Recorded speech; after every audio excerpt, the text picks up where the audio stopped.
ഈ ഗിഫ്റ്റ് എന്ന് പറയുന്ന സാധനം അത് കൊടുക്കുമ്പോഴും വാങ്ങുമ്പോഴും ഒക്കെ സന്തോഷം തരുന്ന ഒരു ഐറ്റമാണ്. അപ്പോൾ ഒരൊറ്റ വൈറ്റ് പേപ്പർ ഉണ്ടെങ്കിൽ നമുക്ക് ചെയ്യാൻ പറ്റുന്ന അടിപൊളി ഒരു എൻവലപ്പ് കാണിച്ചു തരട്ടെ.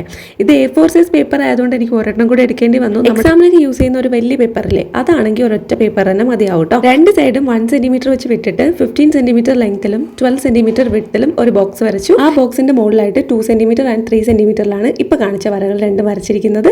ഏറ്റവും താഴെ ഒരു ചെറിയൊരു മടക്ക് കൊടുത്തു. പിന്നെ നമ്മൾ 1 സെന്റിമീറ്റർ വിട്ടിട്ടുണ്ടായിരുന്നില്ലേ, അതും അകത്തോട്ട് മടക്കി ആ മുകളിൽ വരുന്ന സൈഡ് ഒന്ന് സ്ലാൻഡ് ചെയ്ത് കട്ട് ചെയ്ത് കൊടുത്തിട്ടുണ്ടായിരുന്നു. മറ്റേ പേപ്പറിൽ സ്ഥലം ഇല്ലാത്തതുകൊണ്ട് ഞാൻ വേറൊരു പേപ്പർ കൂടെ എടുത്ത് ആ 12 സെന്റിമീറ്റർ ആൻഡ് 15 സെന്റിമീറ്ററിൽ ഒരു പേപ്പർ കട്ട് ചെയ്തെടുത്തിട്ട് ഇതിന്റെ പുറത്തായിട്ട് വെച്ച് ഒന്ന് ഗ്ലൂ ചെയ്ത് കൊടുക്കുന്നുണ്ട്. ഇനി നമ്മൾ മുകളിൽ കൊടുത്തിരുന്ന സാധനം ഒന്ന് മടക്കി കൊടുത്തിട്ട് ഗ്രിഡ് ലൈൻസ് ആണ് വരച്ചു കൊടുക്കുന്നത്. ഹൈലൈറ്റർ വെച്ചിട്ടാണ് ഒബ്വിയസ്ലി എല്ലാ തവണത്തെയും പോലെ ഗ്രിഡ് ലൈൻസ് വരച്ചു കൊടുക്കുന്നത്. പിന്നെ നമ്മളൊരു സ്ട്രോബെറിയും കൂടെ വെച്ചിട്ട് അടിപൊളിയായിട്ട് സെറ്റ് ചെയ്തിട്ടുണ്ട്. പിന്നെ ആ കോട്ടും കൂടെ വായിച്ചു. 1-2 കുട്ടികൾ കമന്റ് ചെയ്തിട്ടുണ്ടായിരുന്നു കുറച്ച് ഐറ്റംസ്, ക്രാഫ്റ്റ് ഐറ്റംസ് ഒക്കെ ചെയ്ത് കാണിക്കണം എന്ന് പറഞ്ഞിട്ട്. ഉറപ്പായിട്ടും ഞാനിനി വരുന്ന വീഡിയോസിൽ അതൊക്കെ ഇൻക്ലൂഡ് ചെയ്യുന്നതായിരിക്കും. മേ ബി ഈ ഒരു ഗിഫ്റ്റ് എൻവലപ്പ് ഇപ്പം നിങ്ങളുടെ കയ്യിലുണ്ടെങ്കിൽ എന്ത് ഗിഫ്റ്റ് ആയിരിക്കും നിങ്ങൾക്ക് ഏറ്റവും ഇഷ്ടപ്പെട്ട ആൾക്ക് കൊടുക്കാൻ പോകുന്നതെന്ന് ഒന്ന് കമൻറ്റ് ചെയ്യണേ. അപ്പോൾ അടുത്ത വീഡിയോയിൽ കാണാം. ഈ വീഡിയോ ഇഷ്ടപ്പെട്ടാൽ ലൈക്കും കമൻറ്റും സബ്സ്ക്രൈബും ഒന്നും മറക്കണ്ട. ബൈ.